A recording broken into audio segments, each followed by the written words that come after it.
Canzoni mie più belle sono ancora e sempre quelle che raccontano. Ce sont des citoyens de l'Union européenne, citoyens ou citoyennes qui viennent chez nous un peu par hasard, parfois pour de bonnes raisons, ils viennent faire des études ou par amour, et puis c'est le cas de cette jeune femme. Et puis ils restent. Quelle meilleure raison? Oui, c'est une excellente raison. Elle vient de quel pays? Elle vient de la Lituanie. Elle s'appelle Aida Kiskite.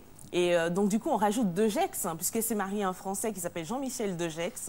Alors, comment ils se sont rencontrés, William? Ils se sont rencontrés parce que Jean-Michel était chauffeur routier. Donc, il travaillait entre la France et la Lituanie. Oui. Et donc, son patron lui a demandé d'aller en Lituanie une fois. Et puis, et ben là, il rencontre Aida en Lituanie, qui voulait venir en France pour une retraite dans une église où des sœurs donc, accueillaient comme ça des jeunes filles qui voulaient venir en retraite. Montez dans mon camion, je vous emmène. Non, pas du tout. C'est pas comme ça que ça s'est passé. Ce sont les sœurs qui ont recommandé donc ces jeunes filles. Elles étaient 3 donc à Jean-Michel et donc il a craqué sur Aida qui parlait français et qui lui a permis donc de découvrir la Lituanie. Et bien c'est comme ça que ça a commencé. Et de fil en aiguille, ils se sont installés ensemble, ils se sont mariés et désormais ils ont 2 enfants et ils vivent dans le Périgord. À Périgueux, exactement. C'est là où vous les retrouvez? C'est là que nous sommes allés les rencontrer. Vous allez voir, c'est magnifique et surtout, nous nous sommes régalés parce que Jean-Michel nous a fait découvrir les spécialités du... D'accord. Dans le Périgord, vous n'êtes pas trompé. Voilà, je vous propose d'y aller.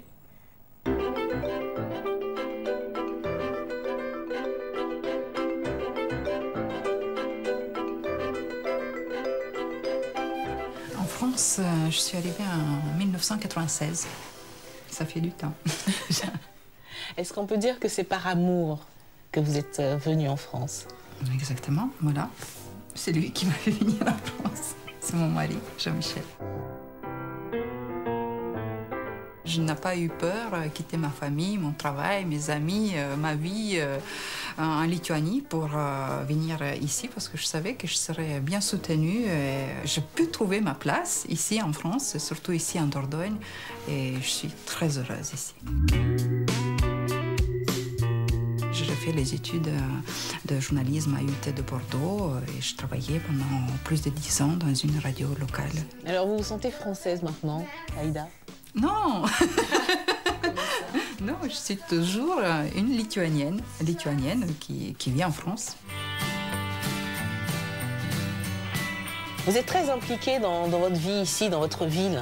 C'est comme ça qu'on se sent mieux en participant dans l'activité locale. On a une association franco-lituanienne qui s'appelle Lietuva, la Lituanie en français. C'est une association qui a été créée il y a 10 ans. Est-ce que vous retournez régulièrement en Lituanie? Au moins une fois dans l'année, il faut que je retourne dans mon pays, voir ma maman, ma sœur, mes amis. C'est important, oui. Et vous alors, Jean-Michel? Au départ, on y allait régulièrement, 3-4 fois par an. Bien sûr, j'ai voyagé beaucoup sur toute la Lituanie. C'est un pays qui est formidable. J'ai plus d'amis en Lituanie qu'en France. Et vous, c'est le contraire? Non, j'ai les amis partout. Alors Ida, je crois que vous avez ramené avec vous certaines particularités lituaniennes.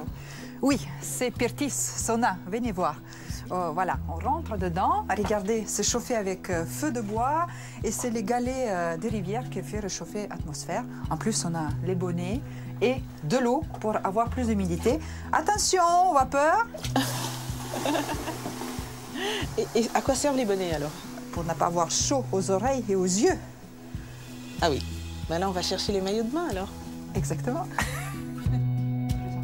Vous m'avez fait un gros morceau, Ida. Je ne sais pas si je vais pouvoir le finir. Excusez-moi. Pas de souci. Et si vous deviez choisir entre les 2 pays? Au début, au moment quand je suis venue en France, on a dit que ça va être assez temporaire. On va vivre que quelques années et après on va repartir en Lituanie. N'est-ce pas? On laisse faire la vie. Délicieux. Elle a appris à parler français ici ou elle parlait déjà un petit peu? Elle parlait déjà un petit peu, mais donc son mari a dû en rajoutant un peu plus pour qu'elle puisse avoir cette maîtrise qu'elle a aujourd'hui. En plus, elle est journaliste, donc elle était déjà journaliste en Lituanie. Presque pas Et d'accent. voilà, exactement. Maintenant, elle travaille dans une radio Périgord. Elle est très investie dans sa région, puisqu'elle s'occupe même d'associations de la région. On pourrait voir tout sur le site Et internet. ces enfants parlent la langue de leur maman un peu? Oui, ils parlent français. Ils parlent français d'abord et ils comprennent quelques petits mots en lituanien. Très bien, merci beaucoup.